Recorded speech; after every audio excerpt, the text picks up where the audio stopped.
Hello, my name's Tom Blackwood, Director of Retail Operations for Buena Vista Winery. We're here today to discuss the Champagne Cellars restoration again with the great team from ARGCS, our world-class stonemasons with us. Ben Epperly from ARGCS. I'm the Masonry Director for ARGCS. My name is Eric Logan, and I'm a project manager for this project, and I'm with ARGCS. My name is Rudy Mojica, and I'm the foreman for ARGCS. Well, thank you, gentlemen. I really appreciate you joining us today, and we really look to hear from you about the conditions of the building. We know they've been closed to the public since 1989, and that a lot of damage was sustained in the 1906 earthquake. So, can you tell us about what the condition of the building was when you guys got here?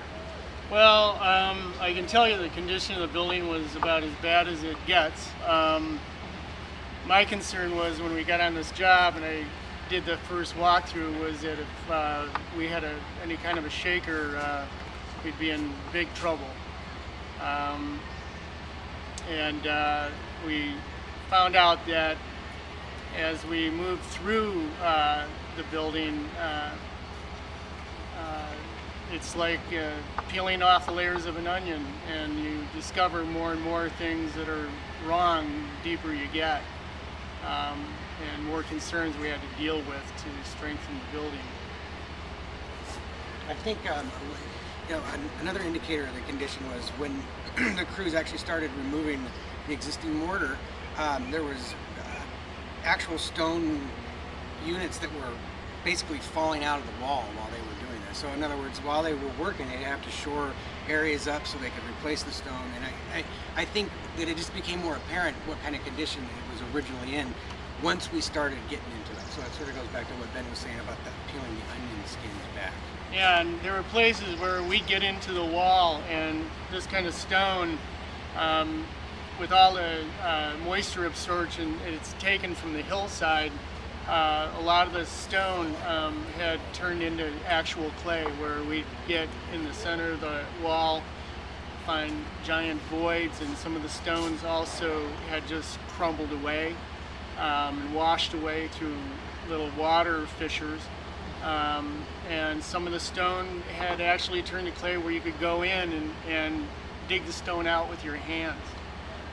Those areas were of great concern, and we had to remove any weak spots like that and strengthen all those.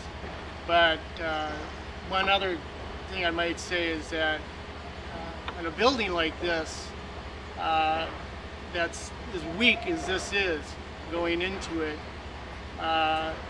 you have to make the building weaker to strengthen it, and that is when you're coring the holes down through the walls on each wall of the building. We're weakening the structure even more in order to get steel and grout poured in these holes. The holes go all the way around the building and sort of work like a cage holding the building together. Once the cores went in, I think everybody was a lot more relaxed because they knew that we had enough stabilization around us that we weren't going to have any catastrophic collapse or anything. And another thing to add to the scary side of the building is that in a lot of areas where the stone was coming out, behind the stone we found big voids where if you put in a monkey inside, it would be able to fit and dig his way out to the inside of the building. So that's another scary side of the building.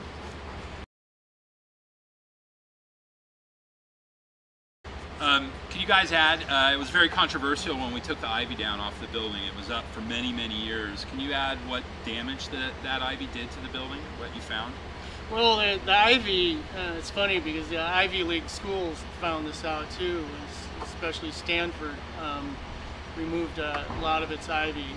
One of the most aesthetically pleasing things about a building sometimes is to see the ivy on it, but funnily enough, the ivy is one of the worst things you can do. It tends to encapsulate the building with moisture and keeps the walls moist, and that will weaken this kind of stone. And also, the ivy tends to grow everywhere, through joints, into the building, any place a root can find and purchase, it'll start there and literally grow inside the joints. And the strength is incredible because even the root system from ivy will split stones and move stones further apart. So when we removed the ivy, we not only took it off the surface, but we had to dig into the wall and pull out some pieces that were maybe an inch in diameter, going all the way deep into the wall. Speaking of that, what did the stone restoration work involve? What kind of techniques and tools did you need to use? Can you talk about that, the actual work that you guys were doing? Well, I think that a lot of the tools we didn't even know we were going to use until we got started here and assessed what was used here before. In order to replicate the joints the best we could and the texture of the joints, we brought in some specialized tools from France and other tools from just general pointing tools from here, and use those to create the look and the patina that we want on the faces and the joints. I think another important thing to touch on there is the actual materials that was going into the wall, which is the mortar mix is a natural hydraulic lime, which is breathable, which is different than a cement mortar, which isn't breathable. So in other words, a lot of them, not only the techniques and the tools, but the materials that are going into the wall are a real important aspect of this work, or this portion. Great. Were there any unique characteristics at the Buena Vista Champagne cellars that you don't typically see in a historic stone building? Yes, and Type of stone. that was the type of stone. The voids we ran into that were unbelievable between the outer white of stone and the inner white of stone in this wall that Rudy referred to, that we found voids that were big enough that a small person could climb into. Those were shocking when we found those. But like I said, each building presents its own problems to you. No matter, they're all stone buildings, but each building will present a different challenge. And that's why I say it's like an onion. You get into something like this, you peel away one layer and another layer and another layer, and you find out more and more new things that jump up and surprise you. I mean, you guys talked about it, but the building techniques that were used to build the building, can you talk about things you noticed and what was special about that? Oh yeah, I've seen this on a lot of buildings over the last 35 years. Is you'll see signatures of crews. It's a funny thing that you get on something like this, and sometimes you feel there's ghosts walking around checking out your work, and those are the guys who came in and originally put this up in much more difficult circumstances than we deal with nowadays with the equipment that we have. One of the things you'll see, you'll be on one corner of the building working in an area, and you'll see a tuck pointing technique or stone setting technique that will be a signature of a certain stonemason.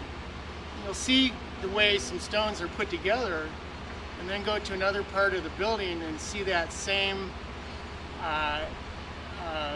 put together of the stones, and realize that the same stonemason was over there too.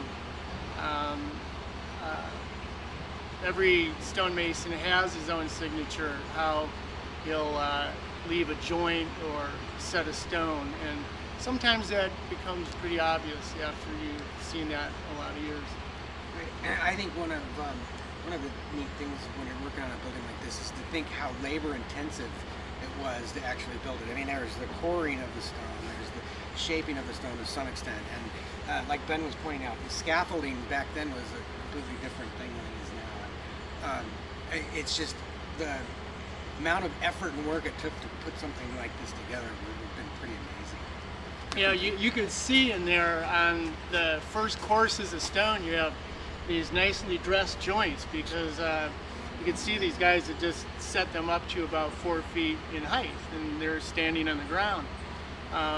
You see after that point the joints start to get a little raggedy the further up you get on the wall on the inside, and that was where they had built the whatever wooden scaffolding they had, and the stones were quite a bit unwieldy, and you could see where they buttered up a top of a stone that they had just set and literally almost thrown the stone into place because of where they were standing on scaffolding.